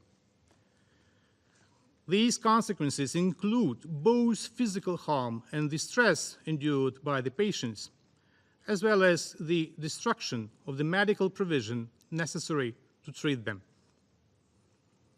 Alongside the immediate casualties among the medical personnel and children following the strike, these long-lasting outcomes also constitute a war crime.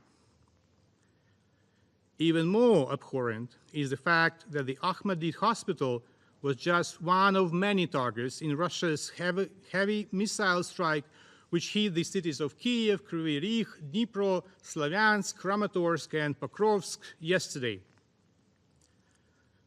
According to information from the Defense Forces of Ukraine, the Russian Federation launched 38 missiles, including Kinzhal air ballistic missile, Iskander-M ballistic missile, Zircon hypersonic cruise missile, KH-101, KH-22, and Caliber cruise missiles, as well as KH-5969 guided aerial missiles.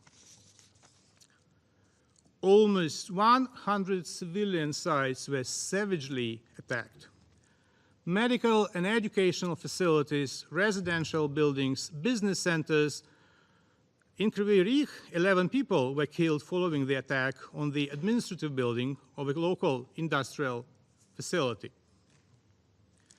In Kiev, along with the Okhmatdyt hospital, the list of targets includes a maternity hospital where 9 people were killed and a residential building where the Russians killed 7 residents, including 4 children.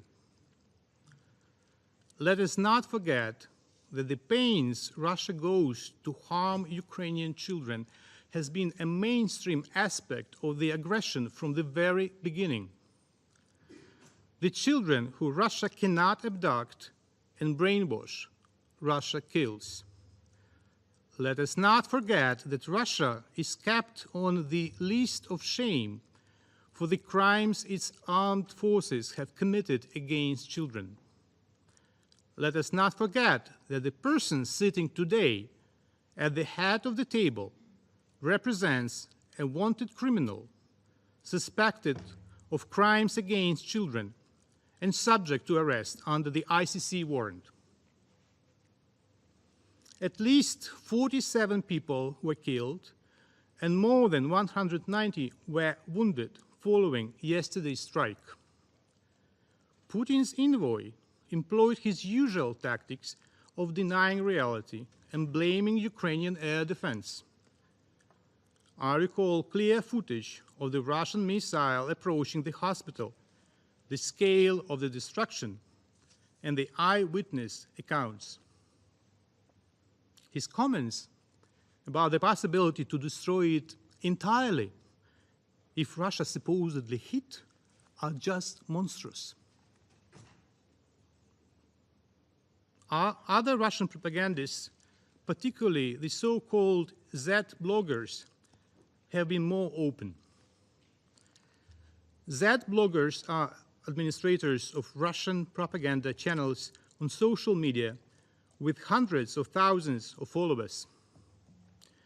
Given the specifics of their audiences, they, unlike their colleagues from the Russian diplomatic corps, openly explain the rationale behind the Kremlin's bloody actions.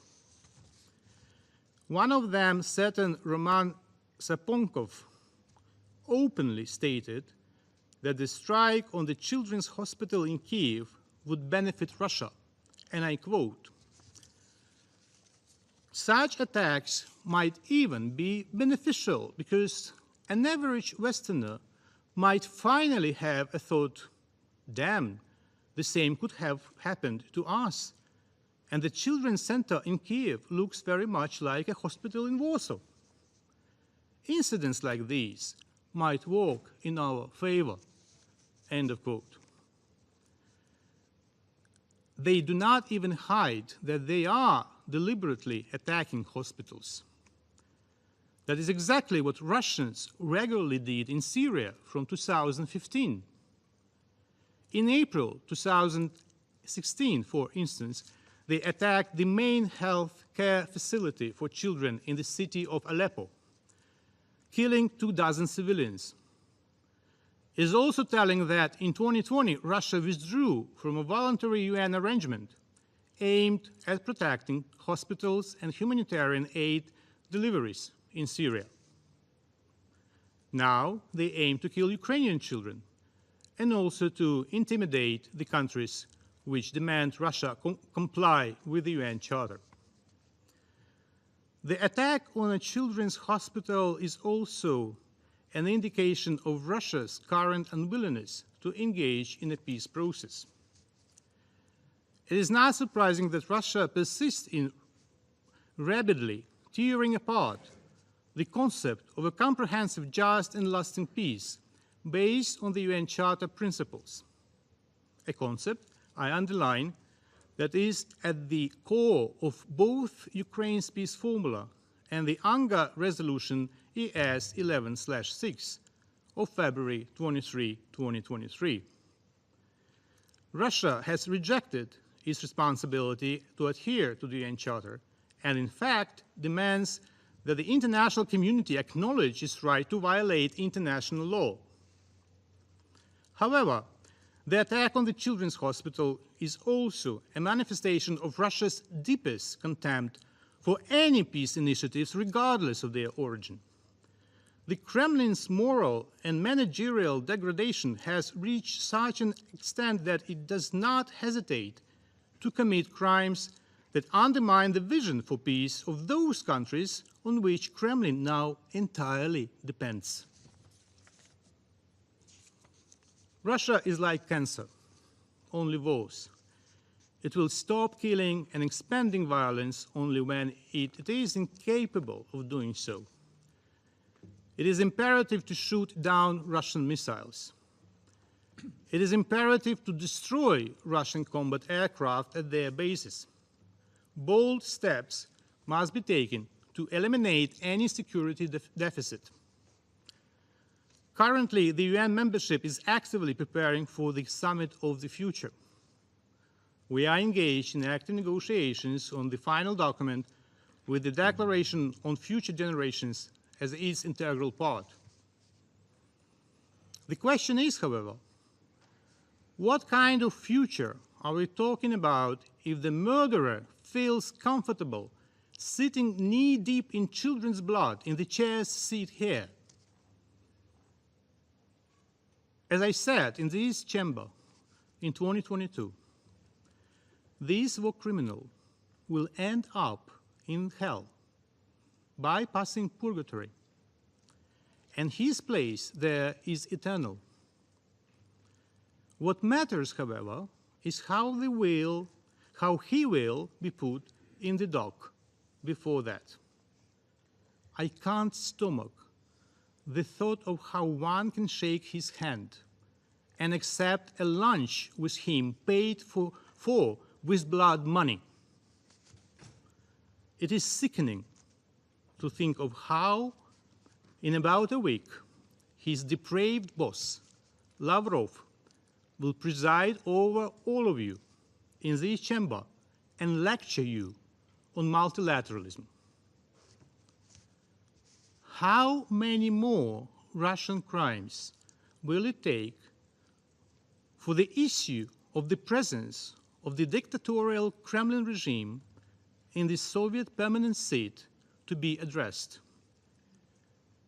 What atrocities must be committed to ensure that the aggressor's veto is disregarded and the Security Council is able to respond to Russia's aggression and war crimes? The international community has the necessary capacities to provide the aggressor with proper answers. Answers in the only language that any aggressor understands: strong, resolute, and united actions to defend the Charter, to stop its violations, and to ensure accountability for all crimes, including those committed yesterday. I thank you. В соответствии с традициями председательства и сугубо в качестве председателя Совета я вынужден поблагодарить Украину за их заявление. Сейчас я предоставляю слово главе делегации Европейского Союза при Организации Объединенных Наций. President, I have the honor to speak on behalf of the European Union and its member states, the candidate countries North Macedonia, Montenegro, Albania, Ukraine, the Republic of Moldova, Bosnia and Herzegovina, Georgia, and the EFTA countries Iceland, Liechtenstein, as well as Andorra, Monaco, and San Marino, align themselves with this statement. As we heard from USD Msuya and from Dr. Zovnik yesterday, several waves or large-scale Russian missile attacks on Ukrainian cities caused at least 40 civilian deaths, including children, and over 150 injuries. The numbers go up every hour. In Kiev, the Okhmatdyt Children's Hospital was directly hit by a missile, a children's hospital. The images of the aftermath of that attack are devastating. Panicked parents holding their children on the street, doctors and nurses scrambling to provide first aid against the backdrop of destruction. The attacks were immediately and roundly condemned by both Secretary General Guterres and PGA Francis and countless leaders and voices around the world. They are a stark reminder of why the Russian armed forces are listed by the UN as a perpetrator of great violations against children in armed conflict. By targeting Okhmatdyt, a symbol of Ukraine's childcare medicine, Russia once again demonstrates its cruelty and its utter insincerity about peace talks. One can only imagine the further horrors that were averted by the courageous interventions of Ukraine's air defenses. Colleagues, we are confronted with a striking paradox. The member state currently holding the presidency of the UN Security Council, the body responsible for maintaining peace and security, is intensifying, as we speak, attacks on civilian infrastructure in Ukraine, including that country's hospitals and power plants. Such systemic airstrikes against Ukraine's civilians and civilian and critical infrastructure violate international humanitarian law and must stop immediately and unconditionally. In a report issued last week, the Office of the Commissioner of Human Rights extensively documented Russia's targeting of energy infrastructure as well as its use of so-called double tap strikes, where it uses high-precision weapons to strike the same location twice within a short interval, causing additional casualties among civilians and first responders. These are the facts. These are the facts. Russia and its leadership must be held fully accountable for waging a war of aggression and for other most serious crimes under international law, as well as for the massive damage caused by their war. Later this week, the UN General Assembly will vote on a resolution regarding the threats posed to the Zaporizhzhia nuclear power plant and to support the work of the IAEA in ensuring nuclear safety and security in Ukraine.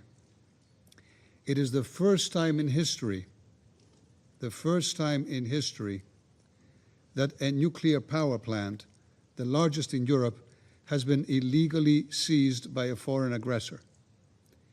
History matters here. History, including the 1986 Chernobyl disaster, has taught us all the existential importance of nuclear safety and security. Russia's irresponsible actions place all of us at risk. That is why we hope and expect that all UN member states will strongly support this resolution and this initiative for nuclear safety. In closing, I cannot but reaffirm, especially in the aftermath of this inhumane bombings, the EU's unwavering support for Ukraine's independence, sovereignty, and territorial integrity within its internationally recognized borders. The European Union will continue to support both Ukraine and respect for the UN Charter in response to Russia's illegal aggression for as long as it takes. Thank you. Я благодарю Евросоюз за их заявление и сейчас предоставляю слово Польше. Distinguished members of the Security Council, let me start by thanking today's briefers for their remarks and testimony. just over 3 weeks ago in Bürgenstock, Switzerland. Countries gathered to look for the path to just peace in Ukraine. The final document of the conference, signed up to today by 90 countries and international organizations, opens with the following sentence. The ongoing war of the Russian Federation against Ukraine continues to cause large-scale human suffering and destruction and to create risks and crises with global repercussions. Only 24 hours ago, the aggressor sent us the latest chilling reminder of how acutely precise these words are. Russia's unprovoked war continues with unprovoked, indiscriminate attacks against the innocent and the most vulnerable. Excellencies, since the launch of its full-scale military invasion in February 2022, Russian forces have targeted the largest Ukrainian nuclear power plant in Zaporizhia, the largest Ukrainian water dam in Kakhovka, and now, brazenly enough, they took aim at the largest Ukrainian children's hospital in Kiev, with hundreds of young patients seek relief and comfort. The attack was immediately condemned by numerous world leaders, including my country's highest authorities, which were hosting President Zelensky in Warsaw on this very day. It is very important that we also gathered in this chamber to once again deplore the Russia's atrocities, especially during the month it holds Security Council presidency, and to loudly redeclare that under international humanitarian law, hospitals have special protection. It is important for the world to hear the truth about Russia deliberately creating humanitarian catastrophe in Ukraine, but is attacked, and moreover, using them as a tool of disinformation campaigns, as we heard also today.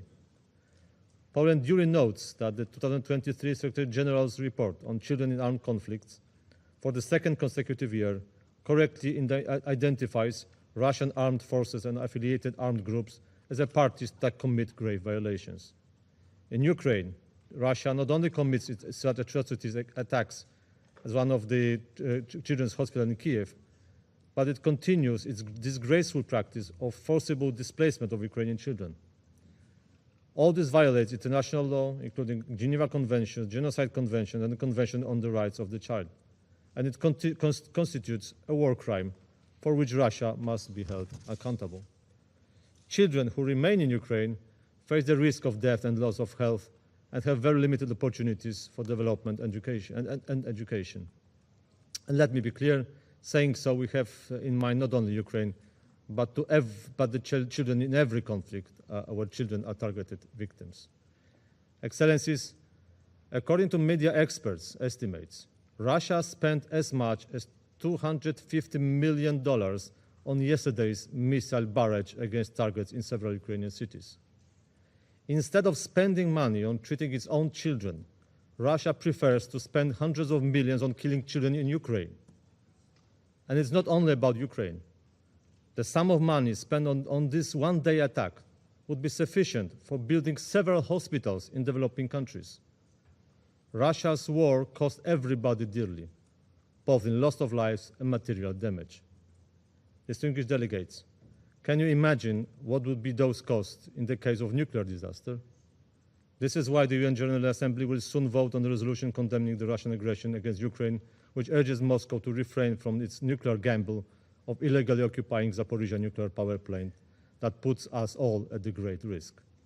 We truly hope that the proposal will garner the broadest possible support, which will underscore our commitment to restoring peace in Ukraine in accordance with the UN Charter and fundamental principles of sovereignty and territorial integrity, and will be in line with the declaration of the latest peace summit in Switzerland. Let's save the children from the scourge of war. Thank you. Я благодарю Польшу за их заявление. Список ораторов исчерпан. Заседание объявляется закрытым.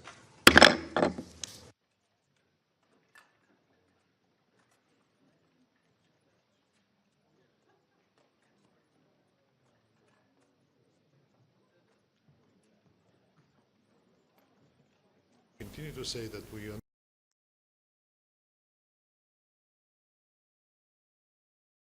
the same with Mariupol Hospital, which was mentioned today. Time has passed, and everybody forgot that we replied to that by rejecting the accusations, saying that it happened exactly the other way than they claimed. Ambassador, the Ukrainian ambassador just showed us multiple photos. With What would you expect from the Ukrainian ambassador to demonstrate to you? The stray Ukrainian anti-aircraft missile? Of course, they briefly, hurriedly made their version of events with the demonstration of the debris of some Russian rocket. What else can they say? Will they be willing to recognize it was their missile that hit the hospital? And when he accused me of being immoral, saying that the Russian missile would have destroyed the hospital completely, I don't see what immorality he's referring to, because indeed, if the Russian missile that was targeted to the military object would hit the hospital, then the hospital would be completely destroyed. I mean, I'm not rejoicing at whatever victims or the wounded were in the hospital at the time of a strike. Moreover, that it was the Ukrainians themselves that did it. But you saw that despite the evidence provided to us, 300 people were injured, including 8 children, 2 grown-ups were killed. And I'm not, again, every death is a tragedy, but the scale of destruction is not the one that they're trying to present. And you can see the footage and the photos from the QR code I gave you. I can demonstrate it again, demonstrating how people are gathering around the rubble, strangely passing water through the line, passing the bricks, and looks very ingenious, I would say. I mean, that looks suspicious. Ambassador, the Saudi Arabia announcement today that they would drop European Union bonds if it confiscates Russian assets. Do you have any comment on that? Not yet. I have not seen the announcement by Saudi Arabia. I was distracted by the meeting. I will study. Mr. Ambassador, what do you think about the fact that UN Secretary General abruptly accused Russia of hitting the hospital? Well, you remember I came for a stakeout to discuss the way UN is commenting on the Russian strikes and the Ukrainian strikes, to compare the reaction.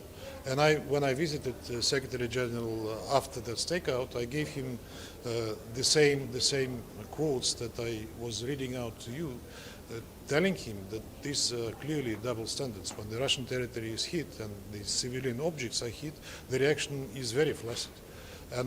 But when something happens in Ukraine, the Secretary General and his spokesmen are rushing to accuse and condemn Russia right away.